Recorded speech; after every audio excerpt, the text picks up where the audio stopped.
You will hear a student called Russ consulting his tutor about a presentation he is preparing on nanotechnology, the study of materials on an extremely small scale. First, you have some time to look at questions 21 to 25.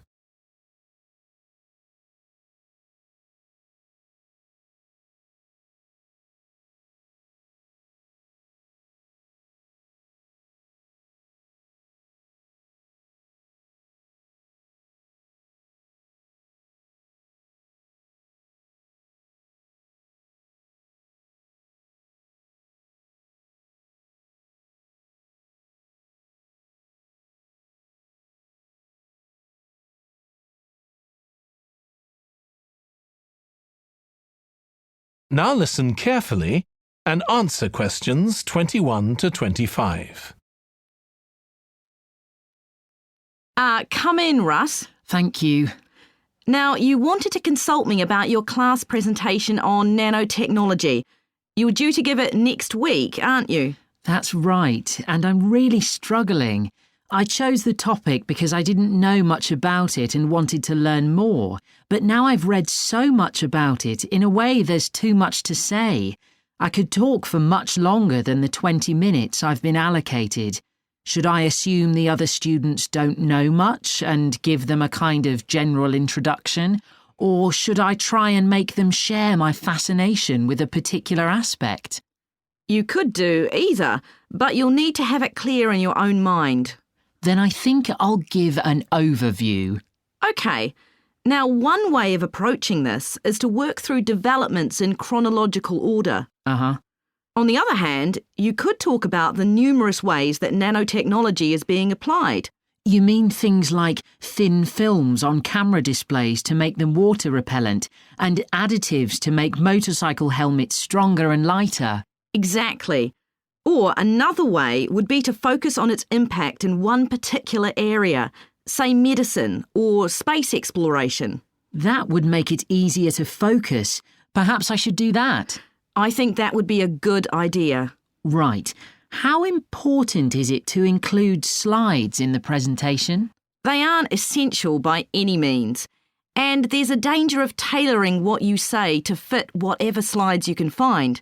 While it can be good to include slides, you could end up spending too long looking for suitable ones.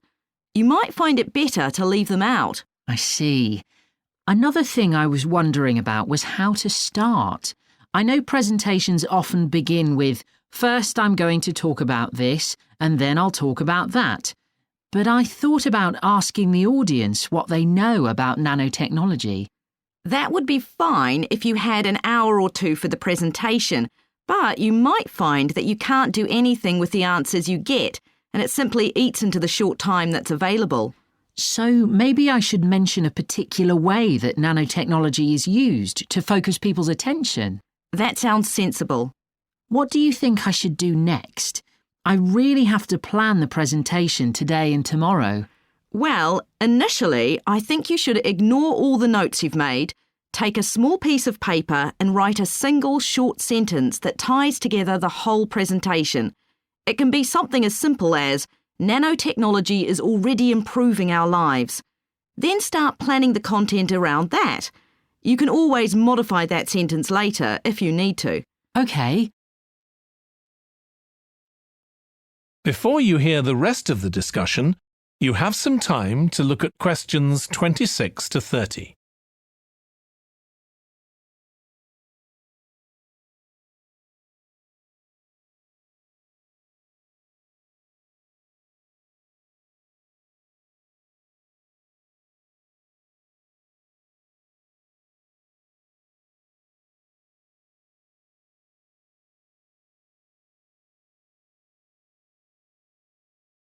Now listen and answer questions 26 to 30. OK, now let's think about actually giving the presentation. You've only given one before, if I remember correctly, about an experiment you'd been involved in. That's right. It was pretty rubbish. Let's say it was better in some respects than in others. With regard to the structure, I felt that you ended rather abruptly, without rounding it off. Be careful not to do that in next week's presentation. OK. And you made very little eye contact with the audience because you were looking down at your notes most of the time. You need to be looking at the audience and only occasionally glancing at your notes. Your body language was a little odd. Every time you showed a slide, you turned your back on the audience so you could look at it. You should have been looking at your laptop. And you kept scratching your head, so I found myself wondering when you were next going to do that, instead of listening to what you were saying. Oh dear. What did you think of the language? I knew that not everyone was familiar with the subject, so I tried to make it as simple as I could. Yes, that came across. You used a few words that are specific to the field, but you always explained what they meant, so the audience wouldn't have had any difficulty understanding. I must say, the handouts you prepared were well thought out. They were a good summary of your presentation, which people would have been able to refer to later on. So well done on that. Thank you. Well, I hope that helps you with next week's presentation. Yes, it will. Thanks a lot. I'll look forward to seeing a big improvement then. That is the end of Section 3. You now have half a minute to check your answers.